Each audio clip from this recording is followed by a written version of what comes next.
je suis chrétienne, je suis fière de porter ce nom. Je dirai au monde, je suis à Christ et j'irai partout avec lui. Je dirai comment il m'a sauvé et m'a accordé une vie nouvelle.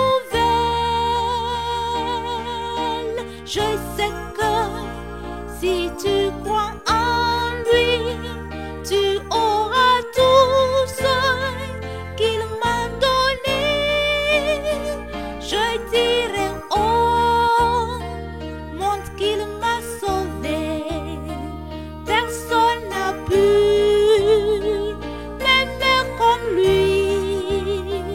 Pour toujours ma vie lui appartient et je le suivrai en tout lieu.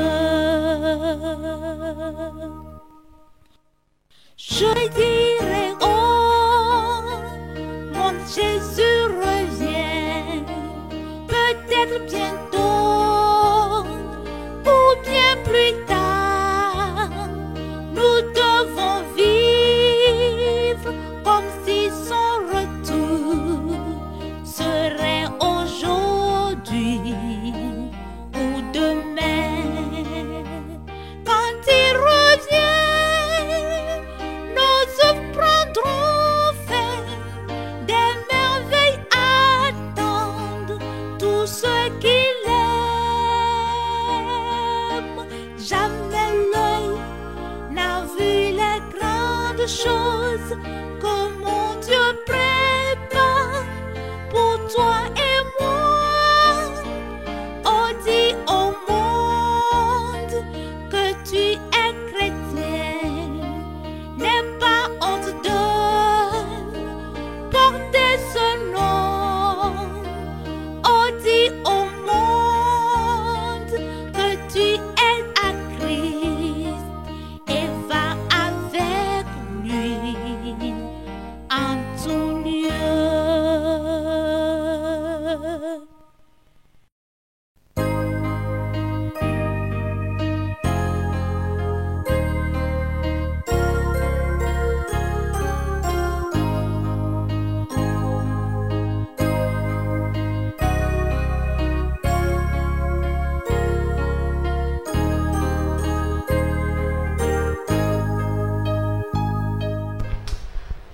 Nous allons prier. Dieu Tout-Puissant, Père éternel, nous te remercions, nous te rendons grâce pour ton amour. Merci Seigneur pour ta présence. Merci également pour ta parole.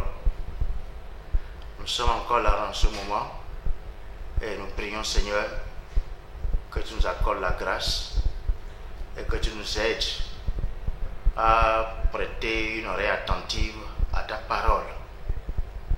Père Céleste, ça fait un moment et ici chez nous au Togo, les églises sont fermées. Nous prions Seigneur que tu nous viennes en aide, que tu nous aides et que tu permettes que les portes des églises soient ouvertes dans notre pays et que tu nous accordes la grâce de pouvoir gérer et d'endiguer complètement ce mal qui est le Covid-19 dans notre pays. Bénis ces instants et bénis aussi ta parole. Que toute la gloire te revienne Seigneur. Au nom de Jésus, nous avons prié. Amen. Bien, je vais lire dans 1 Roi au chapitre 8, versets 37 à 40. 1 Roi, chapitre 8, versets 37 à 40.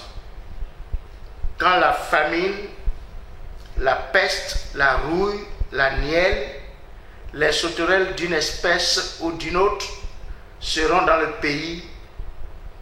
Quand l'ennemi assiégera ton peuple dans son pays, dans ses portes, quand il y aura des fléaux ou des maladies quelconques, si un homme, si tout ton peuple d'Israël fait entendre des prières et des supplications, et que chacun reconnaisse la plaie de son cœur et étende les mains vers cette maison, exauce-le des cieux, du lieu de ta demeure, et pardonne. Agis et rends à chacun selon ses voies, toi qui connais le cœur de chacun, car seul tu connais le cœur de tous les enfants des hommes. Et ils te craindront tout le temps qu'ils vivront dans le pays que tu as donné à nos pères. Bien, je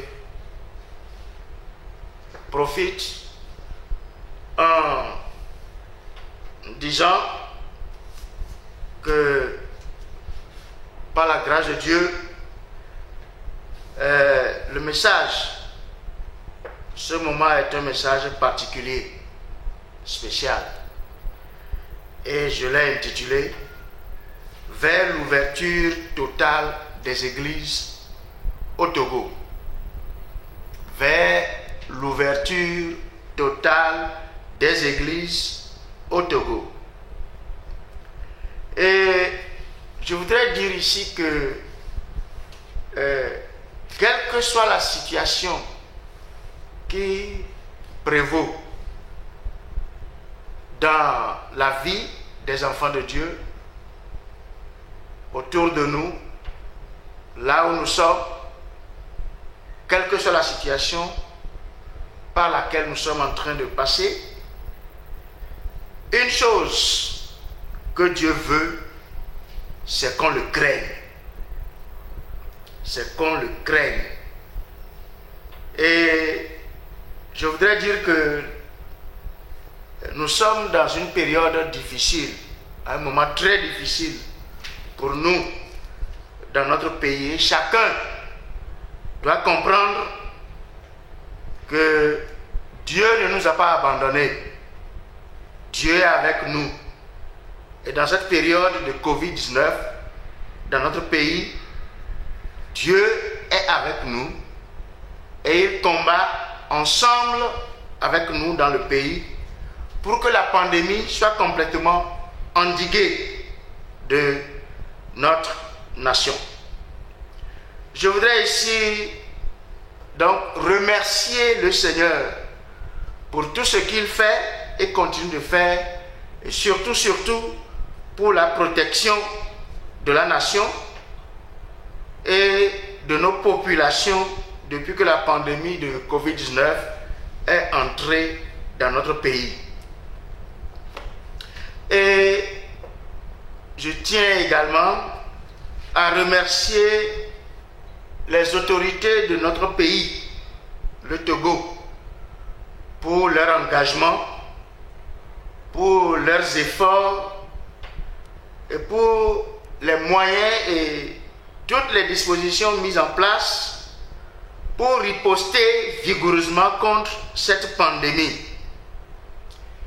Et nous bénissons le Seigneur pour le grand travail que le gouvernement a abattu jusqu'ici. Nous devons reconnaître qu'ils sont en train de faire beaucoup de choses et ils font un bon travail. Et à ne voir que les chiffres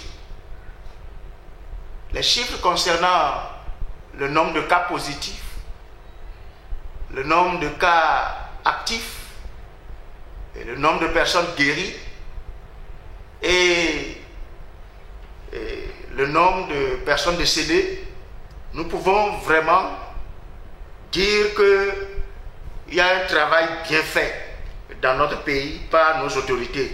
Et nous voulons ici les féliciter et les encourager à continuer et à continuer à lutter contre ce mal.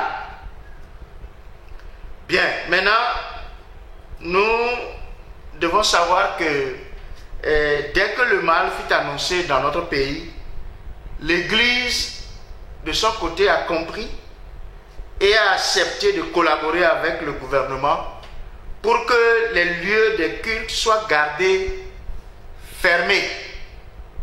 Je dis bien, l'Église a compris et a accepté de collaborer avec les autorités et le gouvernement pour que les lieux de culte soient gardés fermés. Bon, maintenant, je veux dire qu'il est temps de songer à aller vers l'ouverture totale des églises. Il est temps que nous songions à aller vers l'ouverture totale des églises. Et donc, pour cela, je vais parler de 3 choses. 1, je vais d'abord faire l'état des lieux. L'état des lieux. 2, je vais parler de l'hésitation de nos gouvernants. L'hésitation de nos gouvernants. 3, je vais parler de l'Église, le grand atout du moment. L'Église, le grand atout du moment. Voilà. Donc, 1, l'état des lieux. Nous reconnaissons, je l'ai déjà dit, nous reconnaissons que le résultat du travail abattu par le gouvernement est vraiment encourageant. Et nous reconnaissons aussi que la condition spirituelle actuelle de nos populations est hypothéquée. Ça, on doit aussi le reconnaître. La situation spirituelle ou la condition spirituelle du pays même et de nos populations est complètement hypothéquée, surtout à cause de la fermeture des lieux de culte. Et l'inquiétude est grande aujourd'hui. La situation est devenue préoccupante et difficile à gérer. Difficile à gérer, d'une part, par le gouvernement et d'autre part, par les autorités de l'Église. Et garder les lieux de culte fermés jusqu'à présent, c'est perçu comme un message flou, un message très négatif par nos populations. C'est ce qui se passe présentement. Après tous ces moments de confinement, la réalité est qu'on doit maintenant passer à l'ouverture totale des églises. Les églises ne peuvent pas indéfiniment rester fermées. On doit maintenant on doit avancer, aller de l'avant et passer à l'ouverture totale des églises. Bien, c'est dans ce cadre que je parle de l'hésitation de nos gouvernants. Ça, c'est le point 2. L'hésitation des gouvernants. C'est clair aujourd'hui que les autorités du pays savent qu'elles ne peuvent plus maintenir les lieux de culte fermés. Nos autorités le savent, que les lieux de culte ne peuvent plus être maintenus fermés. Et c'est la raison pour laquelle le gouvernement a procédé entre-temps à l'ouverture partielle et progressive des lieux de culte.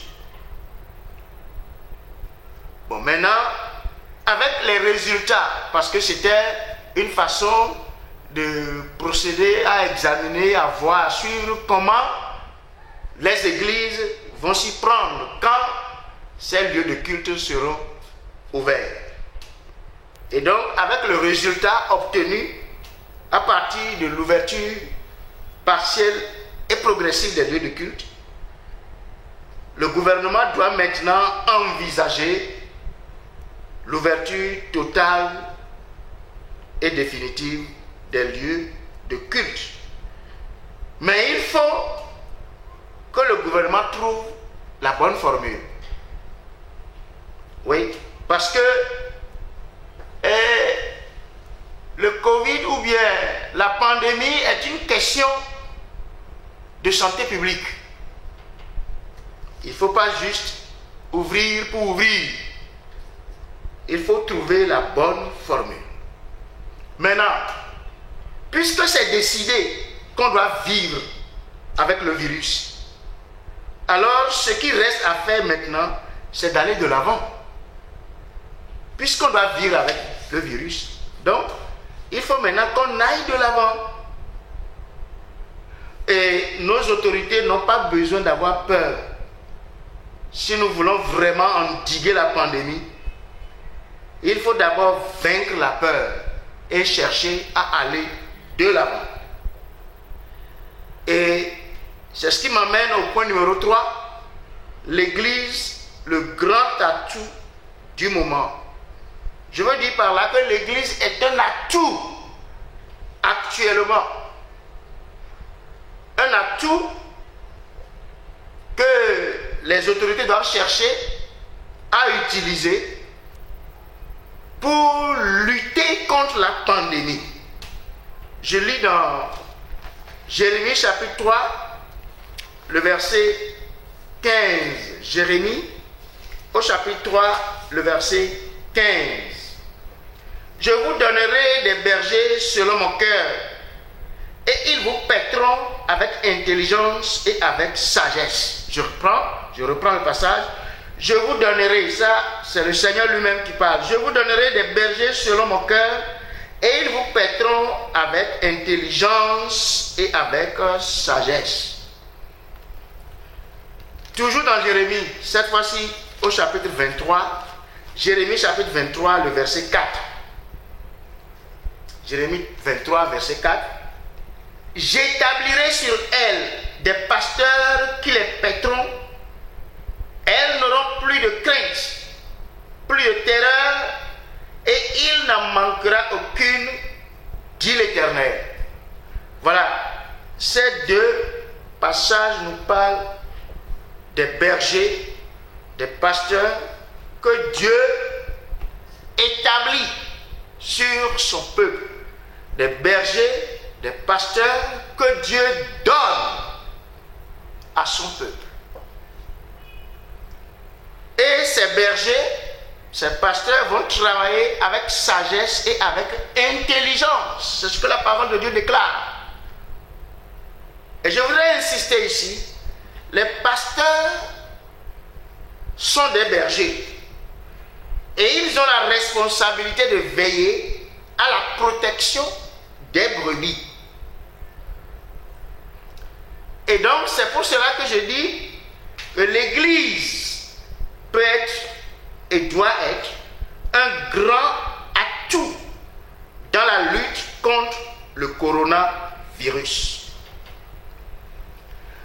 Nous sommes dans la ligne pour œuvrer comme des partenaires du gouvernement.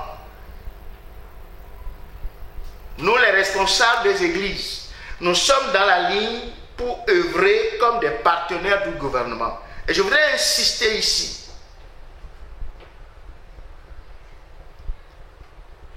Nous avons dans notre pays de faux pasteurs, de faux prophètes. Ce n'est pas d'eux qu'il s'agit ici. Nous parlons des pasteurs, des bergers que Dieu a établis et qu'il a donné à son peuple. Des pasteurs qui ont reçu l'appel. Je ne parle pas de gens qui se sont donnés à eux-mêmes l'appel et qui sont là. Et qui sont motivés par d'autres choses. Ce n'est pas de cela que je parle. Nos autorités connaissent dans ce pays. Ils savent qu'il y a de faux, mais elles savent aussi qu'il y a de vrai. Et elles les connaissent.